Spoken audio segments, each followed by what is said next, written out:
Bonsoir à tous, bienvenue sur cette e-masterclass La Maison du Whisky. On se retrouve aujourd'hui, si vous êtes là, c'est que vous êtes amateur de whisky, donc aficionados ou simple amateur. On va essayer de partager un moment autour du whisky, notamment en prévision du 21 juin, la fête des pères. Et donc le propos, ça va être de sélectionner une bouteille parmi une petite sélection qu'on vous a préparée pour aller partager autour du whisky, offrir à votre famille, donc votre père, votre beau-père, votre grand-père, mais surtout partager un moment et peut-être que vous aurez même la chance de l'échanger avec lui. Donc on vous a préparé un petit voyage en Écosse et pour découvrir le meilleur whisky à offrir pour vos proches à la fête des pères. Donc je me présente, je m'appelle Nicolas Jules, je suis caviste, épicier et passionné par le monde du whisky. J'ai dédié une grande partie de ma vie à ce milieu que j'aime beaucoup et jusqu'à devenir moi-même distillateur. On est ici à la distillerie de Paris, qui est ma distillerie, la seule distillerie en plein cœur de la capitale. Et on a choisi ce lieu propice pour partager avec vous une vision du monde du whisky, comprendre ce qui fait qu'un whisky est un parfait whisky pour un cadeau. Puisque plus que le whisky, ça va être aussi le moyen de l'aborder, le moyen de le comprendre, comment se repérer dans cet univers et comprendre comment faire découvrir à la personne que l'on souhaite le bon whisky, adapté à ses goûts, à son style, à ses choix. Donc on a décidé de faire une petite sélection qui fait un tour géographique finalement. On va commencer par le nord de l'Écosse, les Highlands, et on va avec deux distilleries, Barblair et Dalmore, toutes proches au nord des Highlands. Et puis ensuite on va faire un petit tour cap sud-ouest finalement pour aller en bord sur les zones côtières avec une distillerie toute petite, Oban, coincée entre la mer et la falaise, tout à fait remarquable. Et puis ensuite on va faire un petit crochet vers une zone au cœur des Highlands qui s'appelle le Speyside, qui est une zone qui n'existait pas à la base, la notion de Speyside, et qui s'est développée plutôt au début des années 1800 et où il y a énormément de distilleries iconiques à l'heure actuelle. Et on l'a découvert à travers Knockando, qui est une histoire tout à fait remarquable. Et enfin, on va finir en allant vers les îles, s'intéresser au whisky insulaire, et notamment à travers Kulaila, une distillerie tout à fait remarquable de l'île d'Islay, la mythique île d'Islay, qui est le temple des whiskies tourbés avec ce style très particulier et ce monde tout à fait à part dans le monde du whisky. Donc, toutes ces références-là seront retrouvées. Vous avez un lien en dessous sur la page de whisky.fr et vous avez pour ces références avec un code, donc Masterclass cadeau, qui est indiqué en bas de la page, vous pourrez avoir les frais de port offerts. Donc, pour cette sélection, on va commencer avec un petit point de vue, puisque le point de vue c'est quand même comment partager, échanger le monde du whisky. Et souvent, on a un petit défaut déjà sur la façon de déguster le whisky. Notamment en France, on a une culture de la dégustation qui vient du monde du vin. Et donc on a l'habitude de servir des verres assez importants et de boire des grandes lampées en fait, par à peu près 1 centilitre à chaque gorgée. Si on fait ça, pour le monde du vin qui est assez faible en alcool, ça passe tout à fait bien et on essaie même d'émulsionner le vin. Parfois on aspire comme ça pour révéler tous les arômes du vin. Le taux d'alcool sur un vin est quand même relativement faible, en général moins de 15%, moins de 18-20 pour les vins fortifiés. Mais là on est sur des spiritueux. Le taux d'alcool, ça c'est une règle dans le monde du whisky. Un whisky ne peut pas être embouteillé à moins de 40% d'alcool. Donc on va avoir un produit qui est très intense. L'alcool est le solvant en fait, va stocker les arômes et vraiment les révéler. Mais en même temps il a un côté un peu puissant, astringent. Donc si on boit trop rapidement par une lampée d'1 centilitre, à peu près comme on ferait pour un vin, le premier effet c'est que ça va être très astringent. Ça va assécher la bouche, ça va être échauffant. L'alcool active le même capteur que le chaud, donc ça va un aspect brûlant. Et peut-être le pire finalement, c'est l'effet anesthésiant. L'alcool va anesthésier le palais pendant quelques secondes, donc on a un effet de morsure comme ça, et puis plus rien. Et quand on recouvre les sens, en fait souvent on a perdu une grosse partie de l'expérience.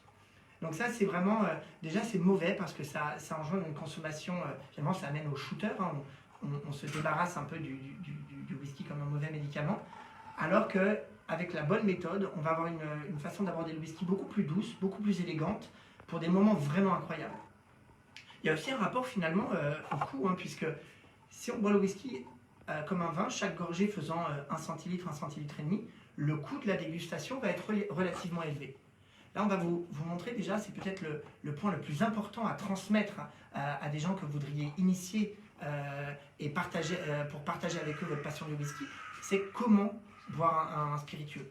Alors là, moi j'ai choisi un verre, vous voyez, qui est une forme tulipe. Cette forme évasée, en fait, va permettre au liquide de venir tomber plutôt dans le bas de ma bouche. Et pour le vin, on essaie de l'envoyer vers le haut du palais pour l'émulsionner. Là, on va essayer de le faire tomber vers le bas de la bouche pour que l'alcool tombe dans cette partie en bas où j'ai une réserve de salive. Donc, une petite goutte d'alcool va se diluer dans ma salive. Je vous montre. Donc, vous voyez, je suis capable de parler en même temps. Donc là, le whisky vient se mêler à ma salive.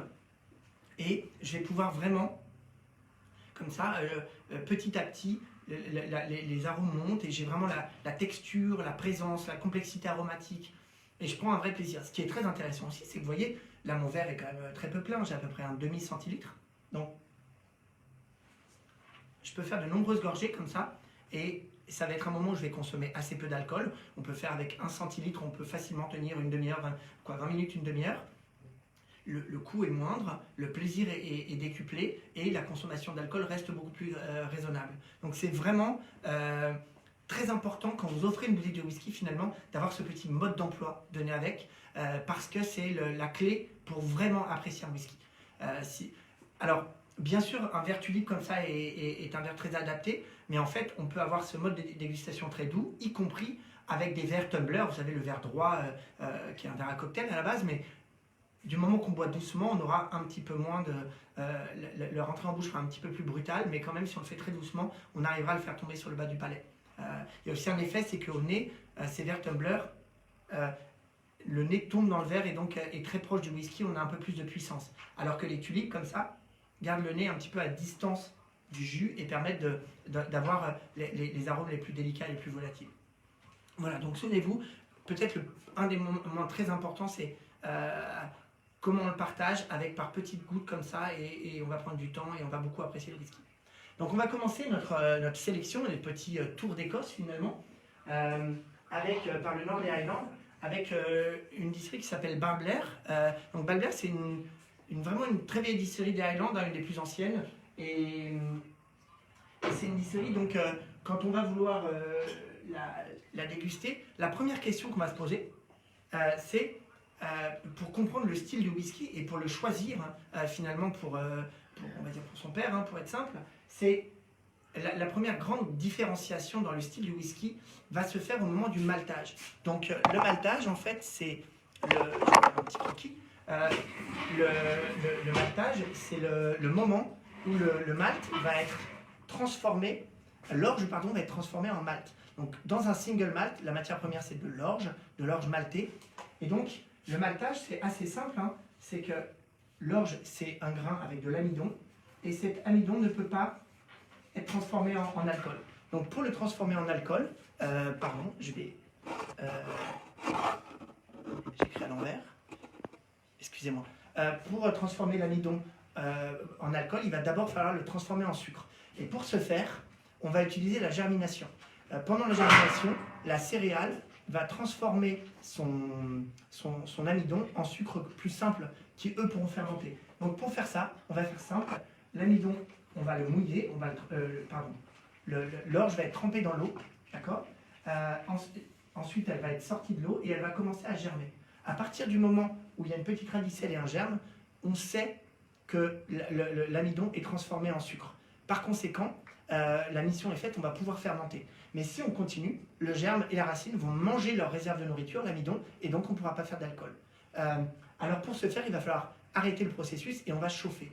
Et là, c'est la première discrimination très importante, c'est avec quoi on va chauffer. En général, les maltes pour le whisky sont à peu près au même niveau de toastage, parce que ça pourrait varier si on toastait plus ou moins le grain, mais ça ne se fait pas trop dans le monde du whisky, on utilise en général des maltes blonds. Mais est-ce que je vais le sécher avec un feu au charbon ou une chaleur indirecte, et où je vais seulement, on va dire, toaster mon grain, ce qui impacte un peu sur le goût. Donc on va dire toaster, pour faire simple.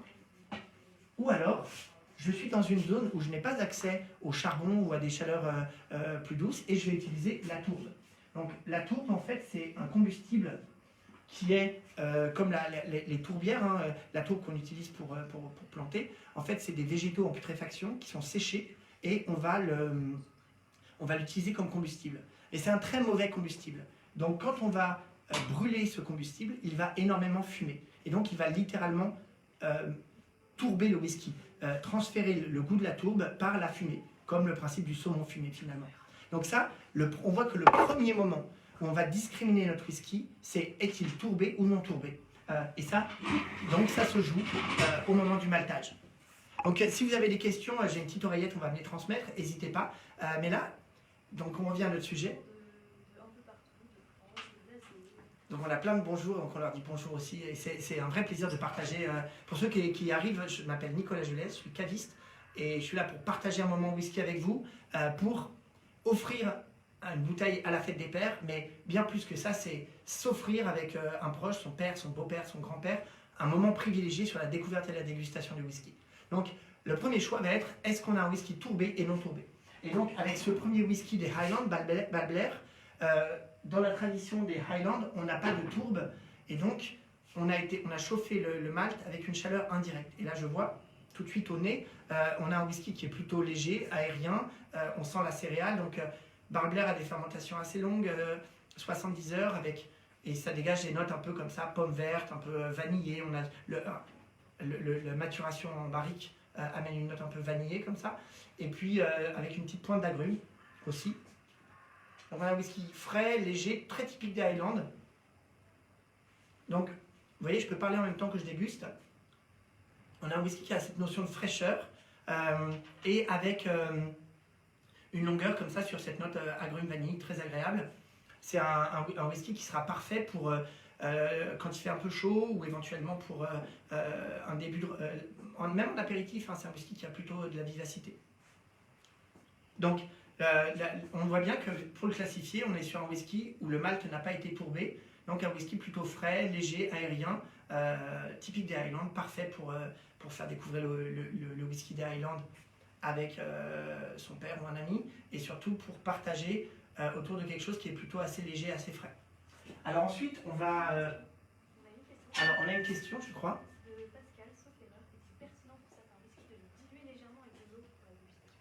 Alors très intéressant, Pascal nous pose une question sur la pertinence de la dilution.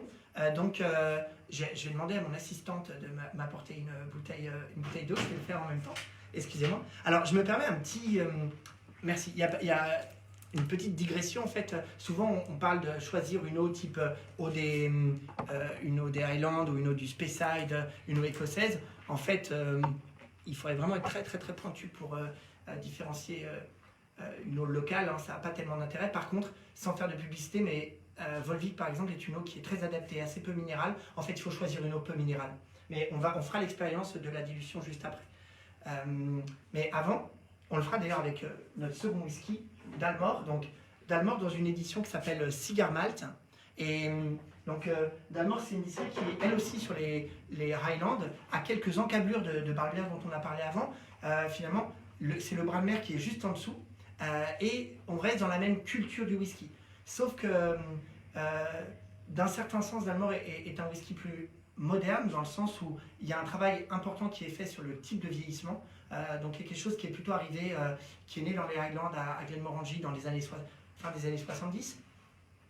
Et là, Dalmor est un whisky qui à la base est plutôt dans le style des Highlands, assez léger, assez aérien, avec de la fraîcheur. Finalement pas très éloigné du style de Balblair. Mais par contre, ici, il y a eu un travail sur le vieillissement très important, même s'il n'y a pas d'âge. Donc, Dalmor, on était avec un whisky qui avait de l'âge, 12 ans d'âge. Ici, on est sur un assemblage d'âges différents, mais surtout avec un travail sur le vieillissement. C'est-à-dire que la première partie de la vie du whisky est faite dans des fûts de Bourbon, donc des fûts qui avaient précédemment cherché à s'avier avec du Bourbon. Et ça, c'est ce qui va transmettre le plus directement le style historique de la distillerie, le style classique de la distillerie. Mais derrière, il y a un second travail qui est fait, ce qu'on appelle la double maturation, et qui est un travail où on va utiliser la barrique pour emmener le whisky dans une autre direction. Donc ici, la prise de parti est assez forte, hein, c'est aller coller à cet esprit de la dégustation des amateurs de cigares. Donc si votre père est un amateur de cigares, ça sera un parfait cadeau, puisque le vieillissement va jouer entre une partie qui reste en fût de Bourbon, pour le style de la distillerie, mais ensuite il y a une partie qui est vieillie en fût de Rérez, vous savez, les Oloroso, donc c'est Rérez qui sont marqués par des notes de fruits secs, de prunes, un peu, quoi, de pruneaux plutôt, et qui amènent du gras. Donc voilà, un tiers à peu près en fût de Rérez, et l'autre partie est vieillie en fût de Cabernet Sauvignon. Vous voyez, le Cabernet Sauvignon, ce vin, ce cépage rouge, hein, qu'on a typiquement dans la rive gauche de Bordeaux, ça va amener un boisé avec une structure tannique comme ça, qui va être parfait avec les jolis amers et la profondeur du cigare. Donc pour les amateurs de cigares qui aiment ces notes un petit peu âcres, cette profondeur, cette intensité du cigare, on va ici avoir un malt. On voit déjà dès le premier nez, on sent ce boisé plus intense et cette note qui va vraiment dans cet univers de fumeur de cigares finalement. Avec beaucoup de profondeur. Donc avant de répondre à la prochaine question, on va s'intéresser à l'eau. Un whisky sort de l'alambic, grosso modo, on va dire entre 60 et 75% d'alcool. Et en général, on le dilue un petit peu avant de le mettre en barrique. La prise de bois est plus douce. Et puis, il va vieillir. Et pendant le vieillissement, une partie de l'alcool va s'évaporer. Et au moment de la mise en bouteille, le whisky, en fait, serait un taux d'alcool assez élevé. On appelle ça, on peut le boire comme ça, on appelle ça brut de fût, straight from the cask. Mais il y a un équilibre théorique, hein, défini par Mendeleïev à l'époque, ce grand savant russe, qui montre que l'alcool et l'eau ont un parfait équilibre autour de 40% d'alcool. Et ce 40% d'alcool permet de révéler vraiment le style de la distillerie. C'est souvent autour de ce taux-là, on va dire entre 40 et 46, qu'on va trouver la majorité des embouteillages. Mais quand on va diluer, quand on va rajouter de l'eau, donc ça peut être quelques gouttes comme ça, ce qui va se passer, c'est que les molécules qui sont hydrophiles, qui aiment l'eau, vont se diluer, alors que les molécules qui sont hydrophobes, les arômes hydrophobes, les huiles en fait, elles vont être exacerbées. On sentira moins les hydrophiles et plus les hydrophobes. Et ce qui va se passer, c'est que du coup, on va avoir une réelle interprétation du whisky qui va être différente. Par exemple, ici, cette note un peu, ce boisé un peu très fumé de cigare, quoi. Je ne dis pas que c'est fumé, hein, mais ce côté, cette petite âcreté, on l'aura bien plus. Avec une note un peu fruit sec qui ressort, alors que ça calme un petit peu les notes fruitées du fût de Bourbon qu'on peut avoir dans Dalmor Cigare. Donc effectivement, le fait de diluer n'est pas du tout une hérésie, hein, puisque de toute façon la majorité des whiskies ont été dilués. Bien sûr, on ne le fait pas avec une eau qui est extrêmement minérale, comme Épar par exemple, ou avec une eau qui sentirait le chlore, mais c'est pas du tout barbare de diluer son whisky. D'ailleurs, en Écosse, il y a une pratique qui se fait beaucoup, hein, qui est de diluer largement son whisky comme ceci, qui permet, quand il fait un peu chaud ou quand on a envie du goût du whisky sans le feu de l'alcool, de le diluer très fort, et là on peut le boire un peu comme un vin.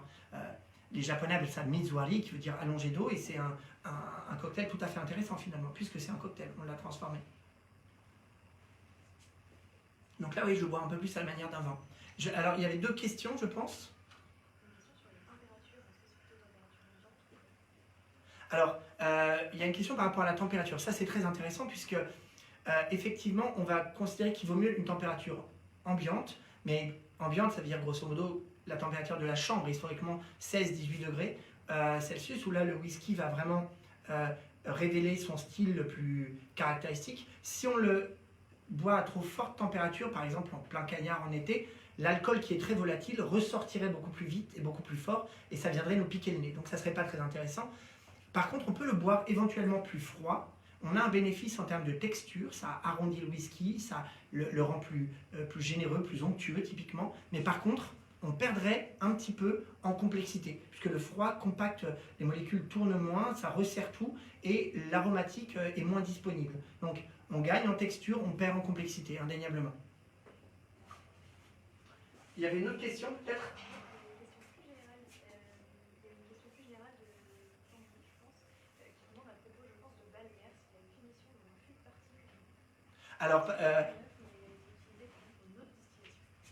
Alors, Tanguy pose une question sur Balblair, notamment, est-ce qu'il y a une deuxième maturation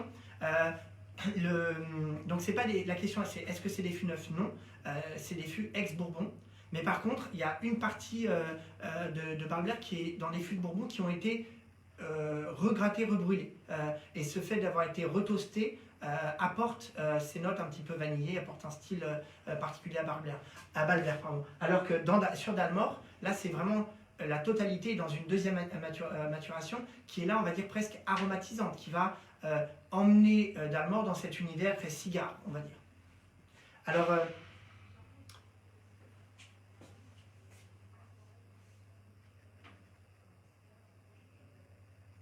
Alors, il y a quelqu'un nous dit là qu'il y a un lieu commun presque sur la consommation du whisky accompagné d'un rocher au chocolat noir et d'un cigare. Alors, en fait, l'univers du cigare fonctionne très très bien avec l'univers du whisky, mais déjà, le fait de prendre son temps, de se poser après un repas, ça donne une espèce d'éternité au repas, d'être là à refaire le monde ou à discuter. Et c'est un geste très élégant, très classe, et qui fonctionne assez bien avec le monde du cigare. Il y avait un côté aussi un peu un stéréotype très masculin, hein, les hommes qui se retirent dans le fumoir et qui fument un cigare avec un bon whisky. On peut vraiment dépoussiérer cette image-là, et le whisky n'est en rien, bon là c'est la fête des pères, mais il faut le partager avec les mères aussi. Hein. Quand on le boit tout doucement, le whisky devient quelque chose de très élégant, de très classe, et personne qui boit correctement un whisky et qui aime le goût ne peut être insensible à cette complexité, cette diversité de goût. Hein. Là, on voit typiquement, autant Balber était sur la vivacité, la fraîcheur, le peps, on a dit agrumes, pommes vertes. Là, on est plutôt sur cette intensité et donc il y a une diversité énorme. Donc bien sûr, certains cigares fonctionnent très bien avec certains whiskies, mais plus que ça, c'est ces univers qui vont bien ensemble. Et le rocher, en fait, c'est assez logique.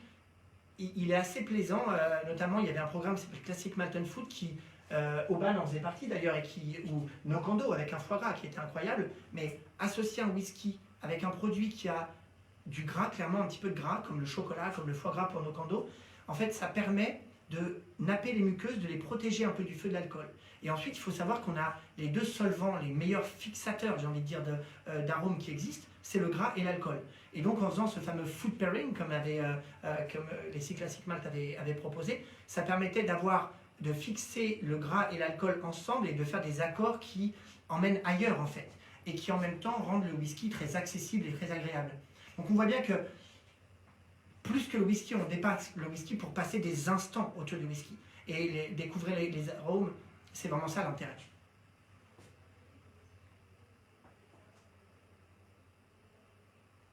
Alors oui, ça sera l'occasion, on va continuer notre chemin sur les Highlands, et là on va s'intéresser à Oban.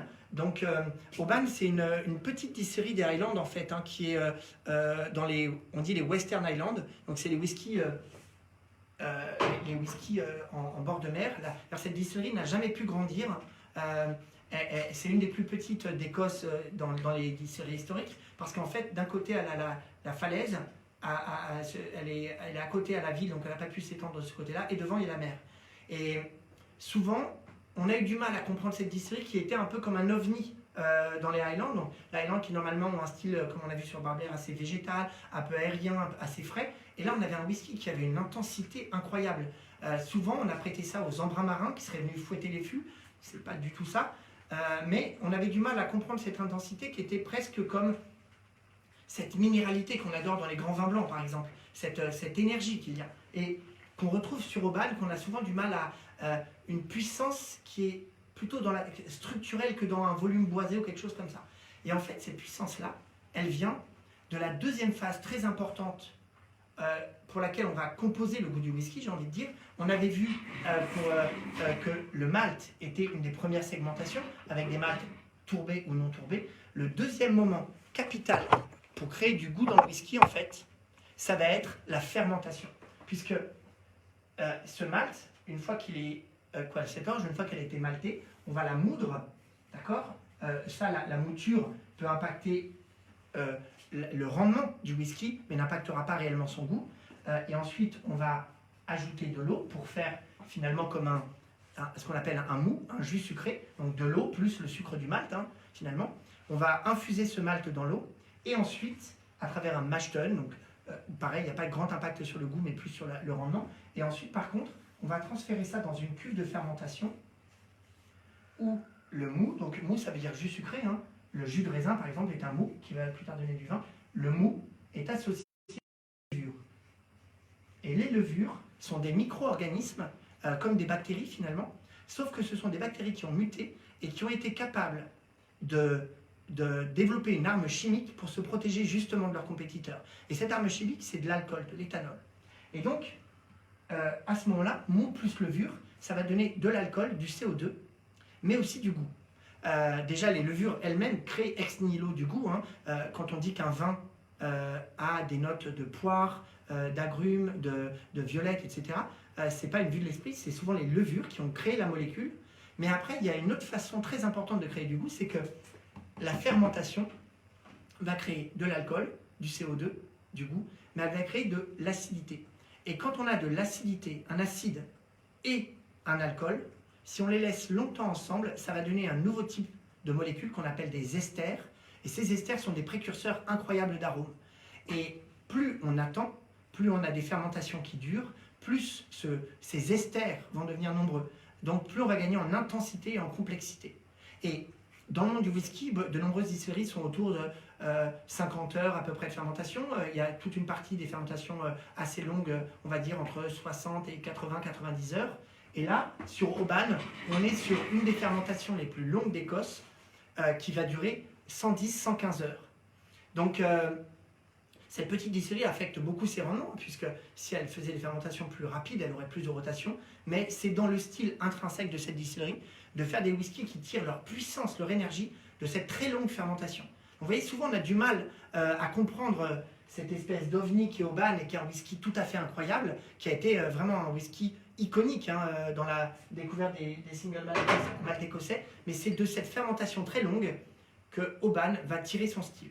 Alors pour ceux qui connaissent, cet Oban-là n'est pas tout à fait le Oban qu'on connaît, puisque le Oban classique, que l'on trouve un petit peu plus couramment, c'est le Oban 14 ans.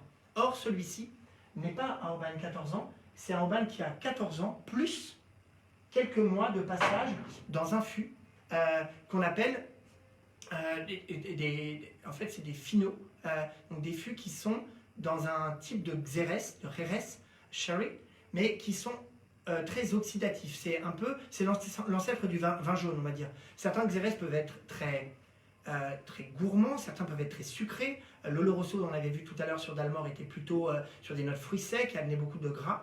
Le finot, au contraire, va amener beaucoup de fraîcheur. C'est un type de finot qu'on appelle Manzanilla, qui amène beaucoup de fraîcheur, beaucoup de vivacité. Ça a des notes qui évoquent la pâte à pain, qui évoquent la noix fraîche, l'abricot frais. Et donc, c'est un vin qui s'est forgé avec des fermentations longues, mais surtout avec un voile de levure qui le protège pendant des longs mois d'oxydation, en fait. Et c'est très intéressant d'utiliser ce vin qui tire son style des levures, finalement, et de ce voile de levure qui l'a protégé de l'oxygène, de le mettre en résonance avec Oban, qui elle-même tire son énergie finalement de ces fermentations très longues. Donc il y a une espèce de logique, le fût de finot sur Oban n'est pas amené comme un aromatisant pour emmener ailleurs et peut-être un peu transformer le style de la distillerie. Au contraire, il est ici là pour exacerber cette puissance structurelle d'Oban. Donc c'est un whisky qui a de la précision, de la fraîcheur, mais qui a une intensité incroyable. Et le fût de finot lui donne un boisé de dingue et quelque chose de très croquant en fait. Donc ça, on parlait de food pairing, ce Oban en apéritif, ça marche, vous voyez, encore une fois, on parle de la fermentation, donc on va essayer de le mêler avec un produit qui tire son goût de la fermentation et qui a cette note fermentaire. Et à l'époque, on l'avait associé avec un fromage, le Saint-Marcelin, qui est un fromage double crème, donc il y a de la crème qui est rajoutée pendant le processus de fermentation du lait. Et là, donc, bien sûr, un produit issu de la fermentation, le fromage, avec du gras, souvenez-vous, qui va fixer les arômes et les exacerber encore plus.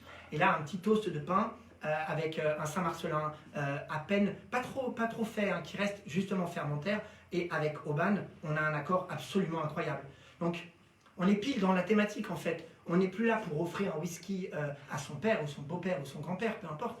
On est là pour offrir un instant de partage, presque un art de vivre, j'ai envie de dire. Et est-ce que c'est pas ça le plus beau, hein? Donc je crois qu'on a une question.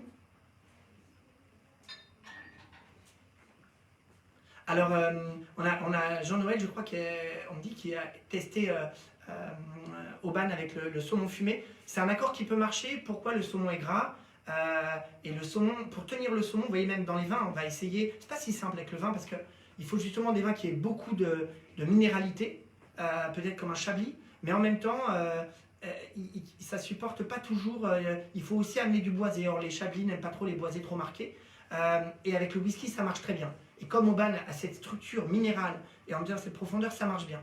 Néanmoins, nous on préférait historiquement le saumon fumé, ça marche à merveille avec un autre whisky mythique qui vient d'une île qu'on n'a pas le temps d'aborder aujourd'hui, mais qu'on abordera dans les prochaines thématiques, qui est Sky avec Talisker, qui est un whisky qu'on associe souvent à l'iode aussi et qui, avec le saumon fumé, est incroyable. Alors, on a des questions générales, je pense. Moi, si attaché 2 secondes.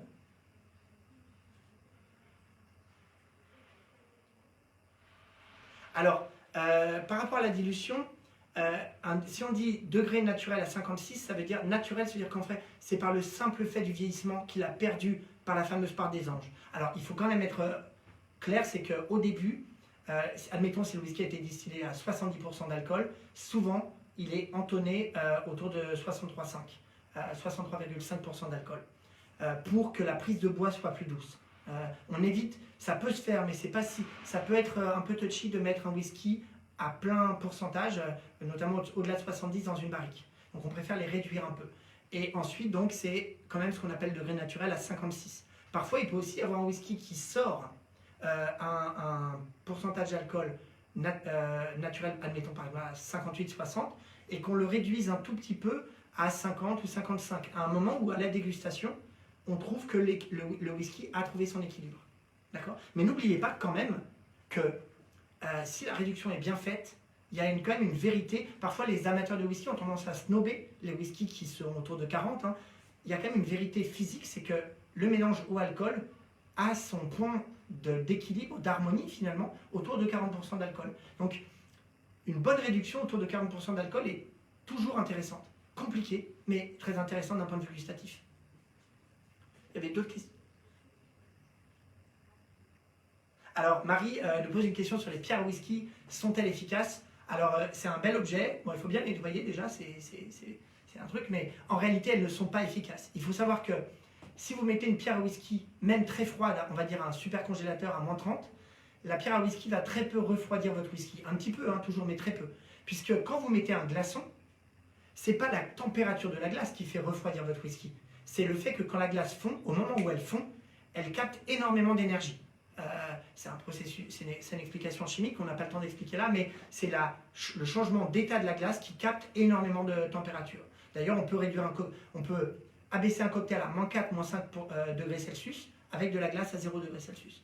Ce qui pourrait marcher éventuellement, pourquoi on met des pierres à whisky, c'est se dire je refroidis mon whisky sans le diluer. Alors dans ce cas-là, ce qui peut marcher, c'est un peu comme des pierres à whisky, mais ce sont des petits carrés en métal, souvent pour être plus hygiénique, avec un liquide dedans, on met dans le whisky, il est congelé, et qui va justement fondre, se liquéfier et aspirer beaucoup de température, mais comme il est protégé par le métal, il ne va pas diluer votre whisky. Après, il y a aussi la possibilité de mettre la bouteille dans un seau à glace, ça marche très bien, ou même certaines personnes la conservent au réfrigérateur dans les pays chauds, c'est pas un problème. Et encore une fois, la dilution n'est pas forcément un problème, hein, mais c'est un choix. Il faut savoir que quand on aime le whisky, il ne faut surtout pas être dogmatique. Le verre a une incidence, mais finalement on prend le verre que l'on préfère. La température a une incidence, mais on a vu, il y a toujours une histoire de gain et de perte. On évite bien sûr les températures extrêmes qui dénatureraient le whisky, hein, au-delà de 22-23 degrés Celsius, le whisky est un peu dénaturé. Mais la dilution est aussi une mode d'interprétation qu'il ne faut pas bannir, hein, finalement. Chacun le boit comme il l'aime, au moment où il l'aime, en évitant bien sûr la dégustation trop rapide qui anesthésie et qui amène plutôt à la beuverie qu'à vraiment au plaisir esthétique du whisky, j'ai envie de dire. Alors, on va avancer, donc on revient un petit peu. On avait fait le tour des Highlands en partant de la fraîcheur typique des Highlands sur Balblair, avec une expression peut-être qui a été emmenée avec un boisé qui a emmené Dalmor dans un univers très lié à l'univers du salon en cuir et du moment cigare, et ça fonctionne très bien. Et ensuite Auban, avec Auban qui est une espèce d'ovni dans les Highlands, avec ses fermentations un peu extrêmes qui lui amènent une trame incroyable et cette intensité tout particulière. Vous voyez, en fait, on peut souvent expliquer, quoi. On peut quand même expliquer le monde du whisky. On ne va pas chercher à tout expliquer, mais il ne faut pas non plus qu'il y ait des fausses réalités qui viennent de manière un peu dogmatique cataloguer des produits. Il vaut mieux les comprendre de manière factuelle pour ce qu'elles sont. Donc on voit que le maltage a joué un rôle capital. Ici, ce sont 3 whiskies non tourbés. La tourbe n'a pas été utilisée. Par contre, il y a un travail sur les fermentations très particulières urbaines qui va pousser sur cette structure minérale. Alors, on va...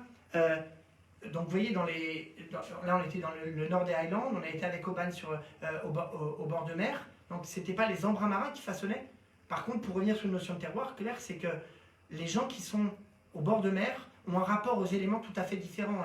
Et forcément, s'ils ont poussé ces fermentations aussi loin sur Oban, c'est aussi lié à leur culture, ce qu'ils sentent, les embruns qu'ils ont en permanence dans le nez, ce qu'ils mangent, etc., qui forcément affecte la vision du whisky. Certains attribuent même le côté minéral, la recherche minérale de Oban au fait que c'était une région où traditionnellement on extrayait dans les îles alentours de l'ardoise.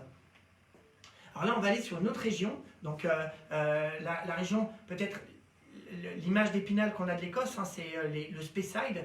Donc c'est une zone des Highlands très vallonnée où il y a beaucoup de rivières.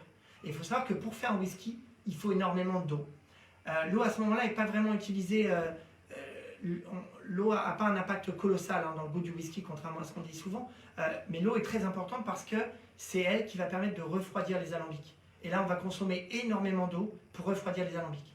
C'est ce qui fait qu'à l'époque, quand on voulait installer une distillerie, il fallait absolument être à côté d'un point d'eau qui puisse fournir de l'eau toute l'année. Parce qu'en fait, s'il y avait des moments secs, sans eau, on ne pouvait pas distiller. Donc, dans le Speyside, où il y a énormément de rivières, vous voyez la notion de vallon et de rivière en gaélique, c'est glen, et on retrouve souvent ce mot glen dans le monde du whisky. Et donc, Glenkinchie, Glenmorangie, etc., c'est la notion de vallon et de rivière. Et souvent, les whiskies étaient dans des zones où il y avait forcément de l'eau.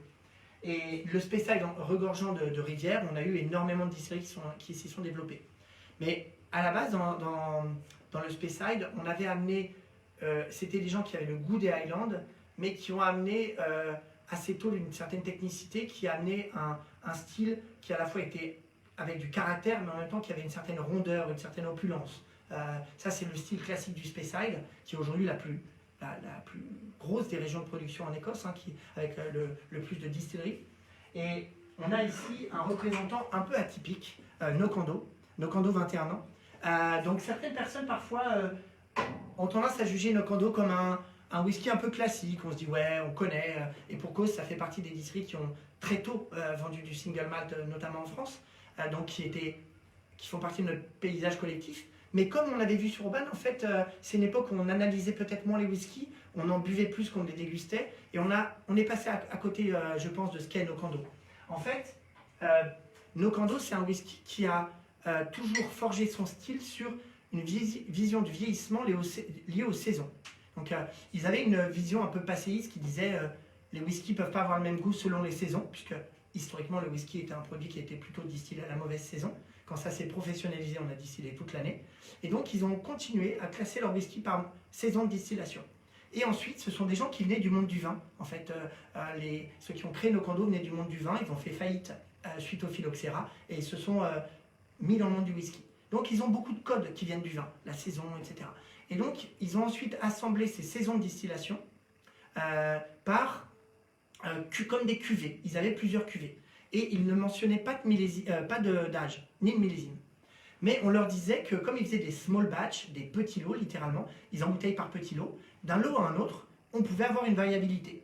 Et ça, le monde du whisky n'était pas vraiment habitué à ça, donc on leur reprochait cette variabilité. Et pour se libérer de ça, ils ont utilisé quelque chose qui vient du monde du vin, c'est qu'ils ont amené un millésime. Donc on voit ici, en bas, on est sur le millésime 1994. C'est pas si simple, voilà, 1994. Donc en fait, pour être honnête, il n'y a pas de notion de millésime dans le grain. D'ailleurs, souvent, une année de distillation est à cheval sur 2 millésimes d'orge, j'ai envie de dire. Mais un mauvais millésime pour le grain ne change pas la qualité directe de l'orge, mais plutôt le rendement en alcool qu'il va y avoir.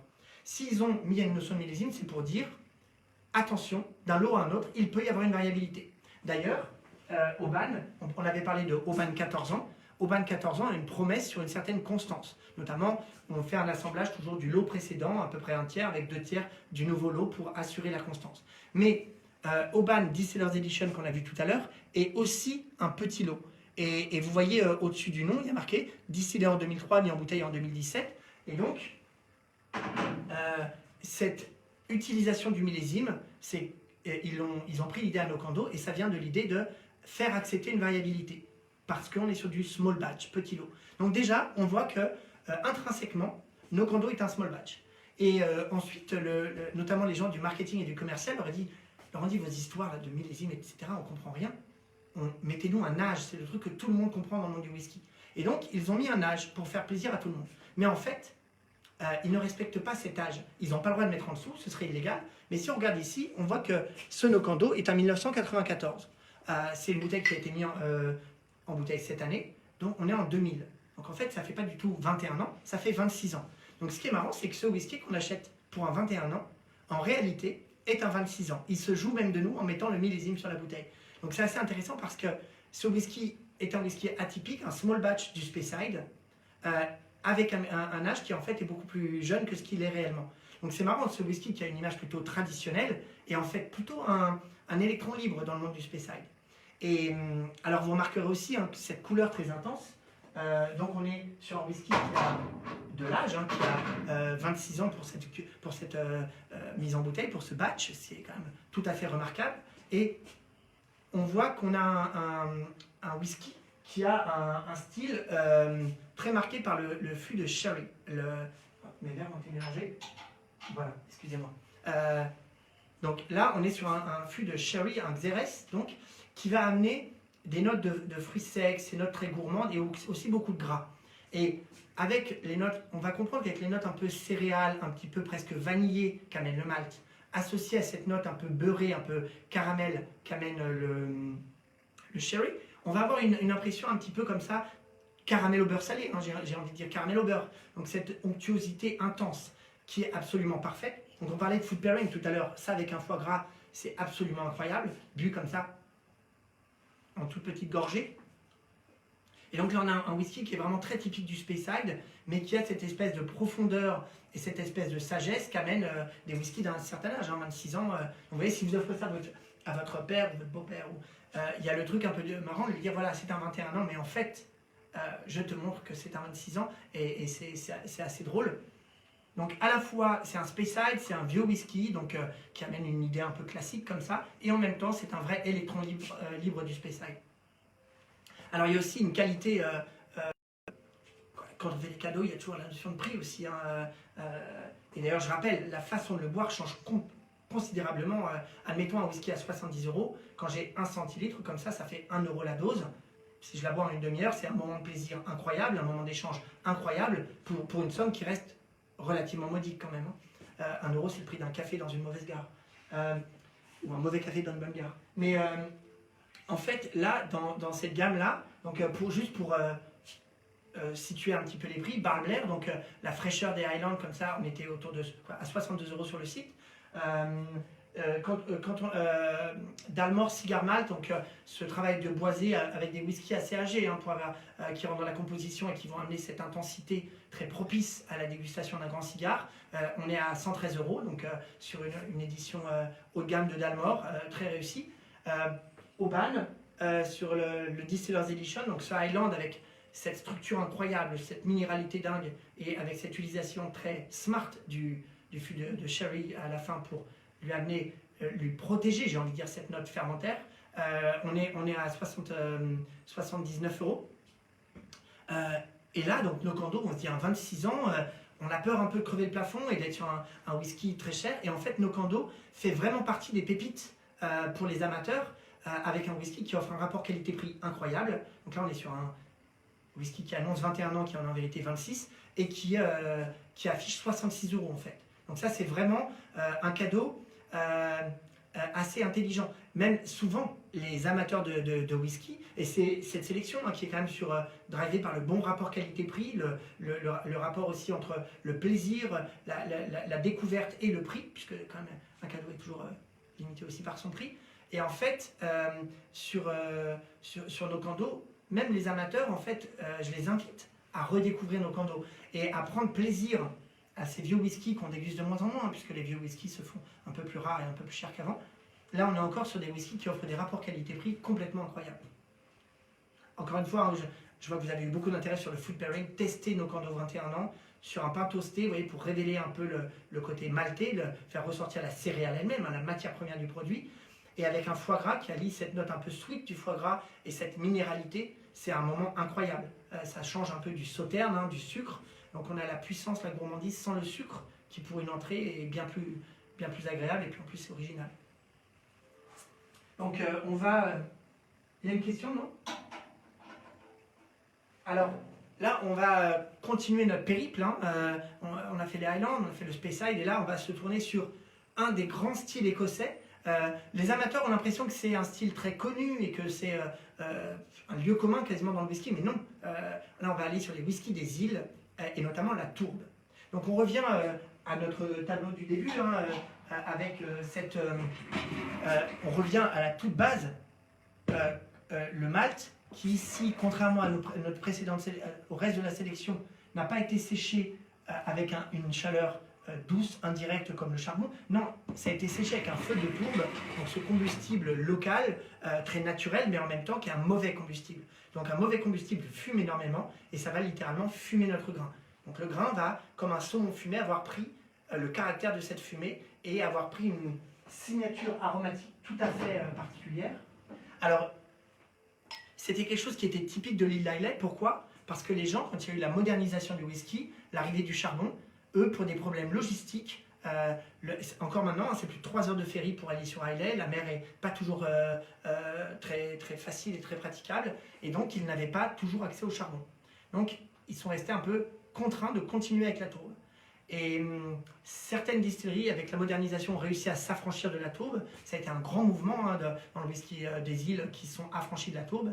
Mais certaines, notamment qui servaient dans l'assemblage, qui étaient des ingrédients capitaux structurants des grands maltes, des grands blends, pardon, comme par exemple Johnny Walker, à ce moment-là, ces blenders ont protégé ce style tourbé parce que c'était une épine dorsale de leurs assemblages. Et là, on est typiquement sur Kulaila, donc un whisky qui est peut-être, qui est un whisky assez iconique de l'île d'Ayla, que les amateurs ont découvert à travers, quand la distillerie était assez peu connue, à travers les metteurs en bouteille indépendants. Et là, on a une version officielle, donc vraiment les mains dans les stocks de la distillerie, de 18 ans, donc qui est à la fois un âge remarquable, mais aussi un âge tout à fait intéressant pour la tourbe, parce que la tourbe a un côté un peu puissant. On a des notes qui peuvent faire penser à un côté marin parfois. On peut aussi avoir des notes qui font penser à des végétaux, peut-être bois brûlé, ou des végétaux un peu en putréfaction, comme ça, un côté très intense et très puissant. Et là, avec un whisky qui a vieilli 18 ans, cette tourbe s'est fait plus sage, s'est fait plus élégante. Le fumé un peu puissant est devenu plus sur une note grillée, sur une note très délicate. Et vraiment, on a ici un whisky avec ce Kulaila 18 ans, donc le parfait whisky pour apprécier la tourbe et faire découvrir la tourbe. Donc là, le nez déjà est incroyable, hein, c'est un autre monde. On a assez peu l'habitude de découvrir ce genre d'arôme dans le monde de la gastronomie, peut-être un peu sur certains thés, les thés un peu comme les puers ou certains thés fumés, mais ça reste assez léger par rapport à la puissance qu'on a dans ces whiskies. Et en même temps, là sur Kulaila, on a cette expression de la tourbe qui est très élégante, notamment grâce, je vais supprimer, je vous montre un masterclass cadeau en fait, c'est le code pour avoir les frais de port offerts sur cette sélection. Donc je les retire. Et en fait, l'autre élément qui va faire qu'on va influencer, on a vu le maltage très important, la fermentation capitale, mais aussi il y a la taille et la forme de l'alambic. Si on avait un petit alambic trapu, comme une autre distillerie iconique de l'île, la Gaveline, le jump, on va dire, pour les arômes, pour passer le col, est assez bas. Par contre, Kulaila, c'est un alambic qui est sur une forme plus élancée et beaucoup plus haute. Et donc, ça va donner un style de whisky plus aérien, plus délicat. Donc, pour initier à la tourbe aérienne, à la tourbe délicate et en même temps au vieux whisky, Kool Isla 18 ans, c'est un parfait whisky. On va avoir ce moment de partage dingue avec ce nez, on a envie de le sentir, même le verre vide a une odeur incroyable, et puis on va boire ça par toutes petites lampées. Là, vous voyez, j'ai des notes un peu, on dit phénoliques, qui ressortent, avec aussi une note grillée incroyable, parfois des petites notes un peu racines, sublimes, et puis ce boisé dingue, 18 ans, un boisé assez doux, en fût ex-bourbon, donc qui va être très peu intrusif. Et alors, je sens venir vos questions, mais sur le fruit pairing qu'on pourrait avoir avec, Kool Isla a une espèce de signature un peu olive noire, comme ça, ronde, surtout un peu plus quand il est plus jeune, mais on peut le révéler, ça, avec, en mettant sur un pain toasté, vous mettez un petit peu de tapenade noire. Vous voyez, il y a un peu d'anchois dans la tapenade en général, donc ça va révéler ce côté marin, et puis ce côté olive noire, huileux, qui est vraiment une des signatures de Oban, de Kool Isla, ça va donner un accord absolument incroyable. Et bien sûr, vous l'aurez reconnu, dans cet accord, comme tous ceux qu'on a proposés, le gras de l'olive noire va porter les arômes, va les révéler et va vraiment offrir un accord, un moment apéritif complètement incroyable. Non, bien sûr, c'est un whisky qui fonctionnerait aussi très bien en digestif. Hein. On est dans cette idée, vous voyez, il faut toujours replacer dans le contexte. Vous faites découvrir à quelqu'un, même qui pense ne pas aimer le whisky, vous lui en mettez peut-être une microdose, un fond, vous lui expliquez bien, qui doit prendre une micro-goutte comme ça, comme se parfumer la bouche. C'est une belle image, les gens la comprennent bien. On se parfume la bouche, je peux parler en même temps. Ma consommation d'alcool est très soft, hein, je peux prendre le volant derrière et vous voyez, 1 centilitre d'alcool, c'est comme si j'avais pris un petit cinquième de verre de vin ou un quart de verre de vin. Et par contre, j'ai cette explosion aromatique, j'apprécie tout le caractère, la texture du whisky.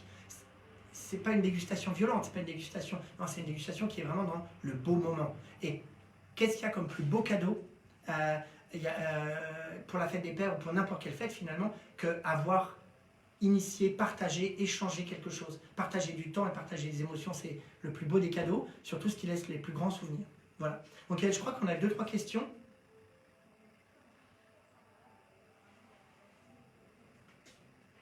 Donc, on a la district Kool Isla qui nous regarde, donc on est très flattés. On leur fait un petit bonjour.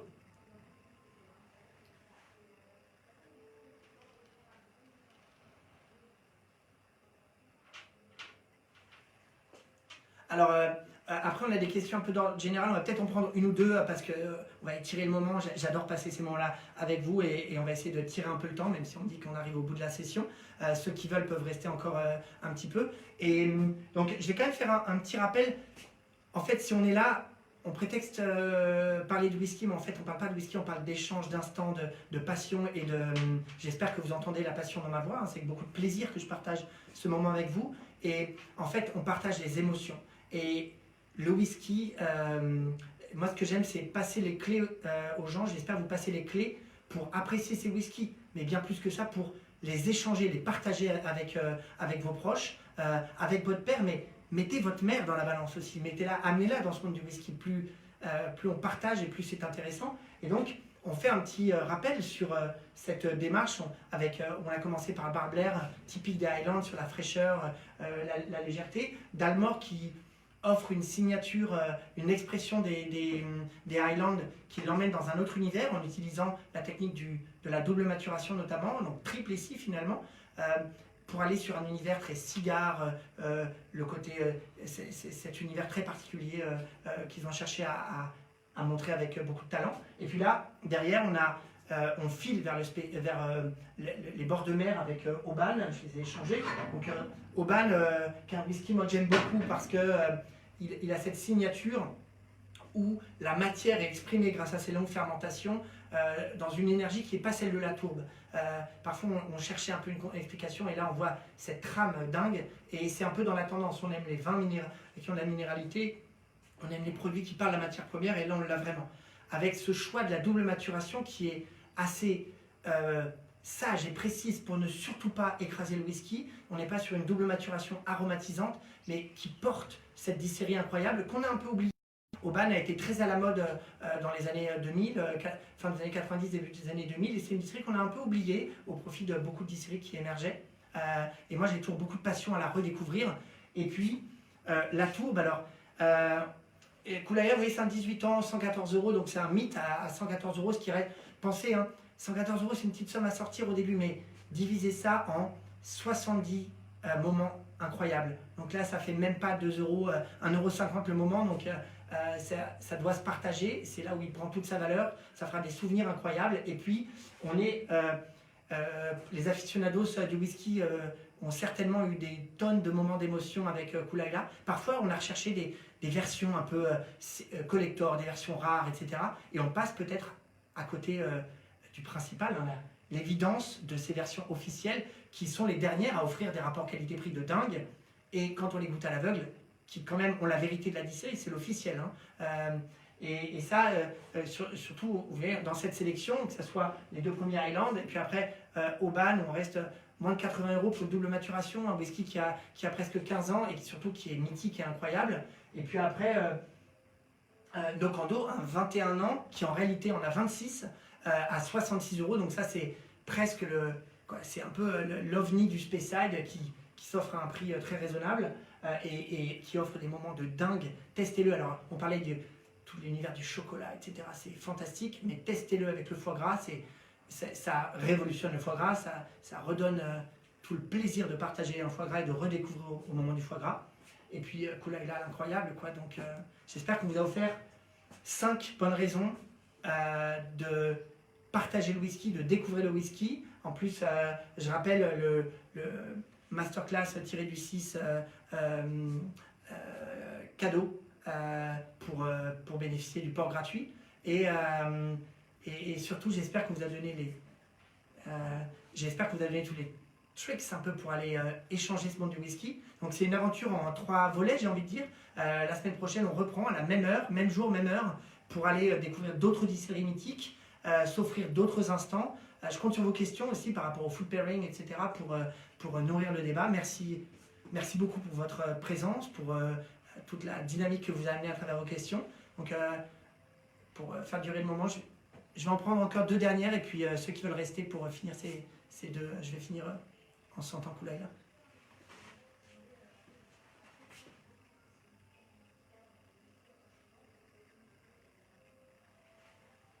Alors c'est très intéressant, donc il y a une question sur l'âge. Comment l'âge influence? Il y a 12 ans qui est un espèce de whisky d'âge un peu qui est devenu un standard. Parfois on a même tendance à croire que 12 ans c'est jeune, mais non, 12 ans, vous savez, avant XO, ça voulait dire extra old dans le monde du cognac, c'était 6 ans. Donc 6 ans c'est déjà vieux pour une autre vie, 12 ans c'est plutôt très vieux. Le whisky traverse très très bien le temps. Et puis, donc un whisky de 12 ans, c'est déjà un âge qui a une vraie maturité, qui a déjà pas mal de choses à offrir. Et puis, effectivement, plus on va vieillir, et plus on va perdre un petit peu le rapport à la fermentation, à la matière première, à la matière, pour que le bois, la patine du bois, littéralement, prenne un peu plus de place. Donc, c'est pas vraiment plus vieux égale meilleur, en fait. Il faut aussi que le whisky puisse... C'est un peu comme les grands vins, pour vieillir longtemps, il faut que c'est une structure.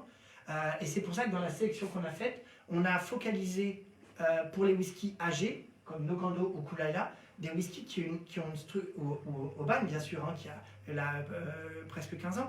On a choisi des whiskies qui avaient de la structure, qui avaient de la trame en fait, et qui donc vont traverser le temps sans subir le temps, sans être écrasés par le poids des années, et garder leur réalité sur la matière première et le style de la distillerie. Certaines distilleries peuvent perdre un peu de leur style avec des âges trop avancés, et on va les préférer sur des âges peut-être entre 8 et 12 ans, et c'est pour ça que les whiskies sans mention d'âge, comme on a vu sur Dalmor, peuvent être aussi un choix intéressant. Ils ont été beaucoup critiqués, on en parlera dans une autre masterclass, mais ça permet de garder la fraîcheur de whisky jeune et en même temps la patine de whisky beaucoup plus âgé. Il y avait une autre question intéressante, je crois, peut-être pour finir.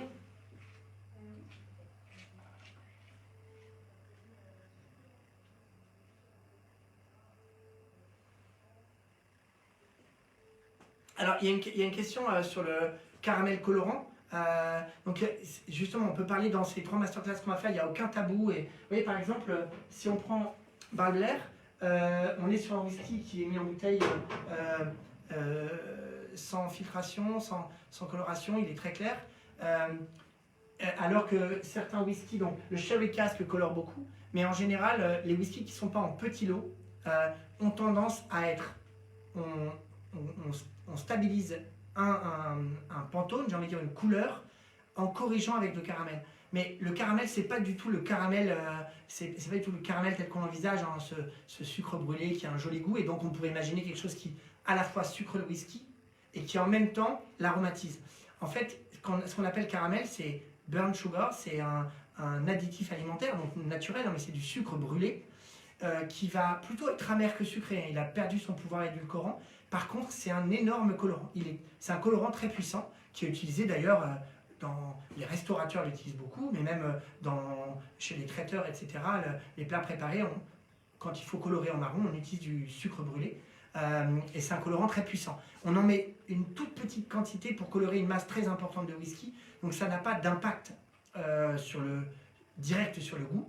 Par contre, il faut être honnête, hein, quand on voit un produit un peu plus foncé, on a tendance à lui prêter un peu plus d'intensité, et notre œil peut jouer des tours à notre goût, mais c'est parce que sinon, en fait, si le whisky avait une variabilité dans sa couleur, le cerveau, là, nous jouerait un tour et lui trouverait un goût différent. Et le monde du whisky cherche une linéarité au niveau du goût, ne peut pas gérer en même temps le goût et la couleur. Donc, on homogénéise la couleur d'un lot à un autre en colorant au caramel. Mais ça n'a vraiment pas d'impact sur le goût du whisky, le goût objectif du whisky.